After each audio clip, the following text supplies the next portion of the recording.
Welcome again to part 2 of the 3 smart strategies that are secretly destroying B2B tech companies. And today we're talking about point 2. So last time we talked about over-optimizing for the wrong metrics. And today we're going to be talking about the enterprise-ready illusion. So what this is basically there's loads of businesses out there who get to a certain point, let's say, of their their development, their progress, their growth, selling what they're selling to a certain market. And those businesses that aren't selling to enterprise then decide that rather than kind of double down and knuckle down on getting further growth from the audiences and the markets that they're talking to, that the bigger fish would be enterprise. Now, on one hand, that makes sense, right? So a bigger company is going to have bigger budgets. There's going to be potentially more opportunities there. But often the other side of things is not as straightforward as that. So it's very difficult just to scale your product or service up for an enterprise business when it's been based on a small to medium or even a large company to date. And interestingly, on researching this part of the blog, 82% of failed B2B tech companies had diverted a significant resource into enterprise readiness. That's a huge amount.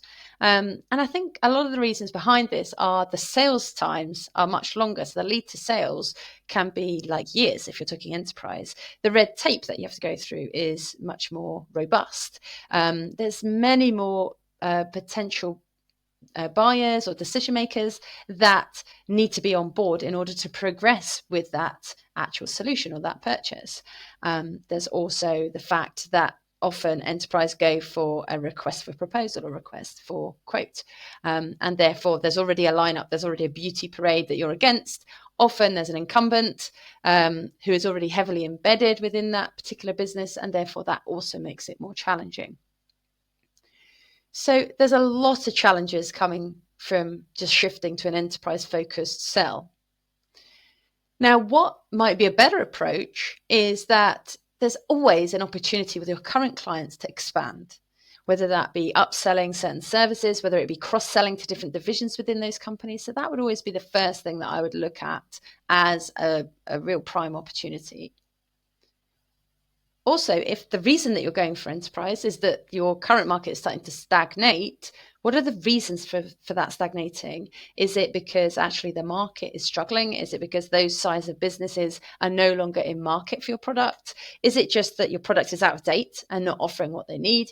Has the customer's problem changed? So really you need to assess all of these things first, because essentially if you're just shifting from one market to the next and you're going for enterprise, you may well lose all of the hard work that you've invested in the core market that you're selling to, because you've actually taken your eye off the ball.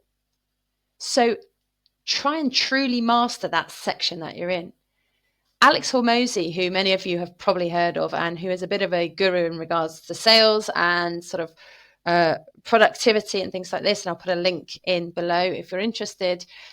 He advises always to focus on what you're doing, keep a focus and get it as good as you can get it. So whether that even be the channels that you're using, make sure that you're not just flitting from one thing to another, but you're actually getting the most that you can get from your core area of success. And that's going to be the easiest way to do it. But sometimes it's easy to get distracted and look over there. Oh, there's something shiny over there. Or look over there. There's something shiny over there. And it's really about keeping on track and making sure that you're focused on what it is that you do best, who it is that you serve, and how you can improve that and make sure you're addressing the issues.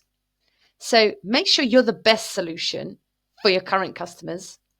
And then when you're ready, let the enterprise customers come to you. You're going to get inquiries if that's the case. If you're doing what you do as well as you can do it, there will be businesses that approach you. And at that point, you'll be ready to go.